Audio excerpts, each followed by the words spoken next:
High বন্ধুরা, কেমন আছেন সবাই? নিশ্চয়ই ভালো আছেন। নতুন বছরে সবাইকে শুভেচ্ছা। এই পড়ন্ত বিকেলে বিষ্ণুদিয়া খেয়াঘাট থেকে আপনাদেরকে আবারও অভিনন্দন জানাচ্ছি। দেখতে পাচ্ছেন আমাদেরই একজন প্রিয় ভাই নাইমুর রহমান ভাই কিন্তু বেশ দূর থেকে আমাদের টিম চাচা ভাতিজার সাথে দেখা করার উদ্দেশ্যে এখানে আসছেন।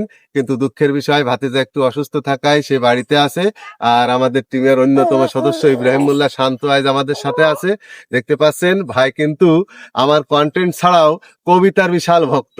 আমি একসময় নিয়মিত প্রতি সপ্তাহে অন্তত একটা দুটা কবিতা লিখতাম। এখন সময়ের অভাবে বা বিভিন্ন কারণে খুব একটা নিয়মিত লেখা হয় না। তারপরেও ভাই আমার সেই কথাটা মনে রেখেছে।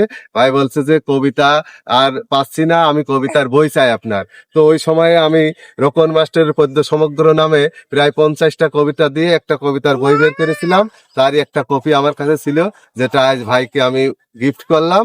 আর প্রিয় ভাই খুশি হয়ে একটা, তিনি দেখতেই পাচ্ছেন তিনি অত্যন্ত ইসলামিক মাইন্ডের মানুষ। তিনি ইসলামিক মাইন্ডের আমার দুইটি সুন্দর সুন্দর দামি বই উপহার দিয়েছেন। আসলে বই মানুষের খুব চমকপ্রদ একটি উপহার। বই মানুষের সর্বোত্তম সঙ্গী। আর একটি কথাই আছে যে বই কিনে কেউ দেউলে হয় না। আসলে আমার ঘরে আরো অনেক বই আছে, সবগুলোই কিছু কিছু পড়া হয়। এগুলো পড়বো ইনশাল্লাহ। সবাই ভালো থাকবেন এবং আমাদের সবার জন্য দোয়া করবেন। আপনাদের জন্য অনেক দোয়া ও শুভকামনা। খুদা হাফেজ।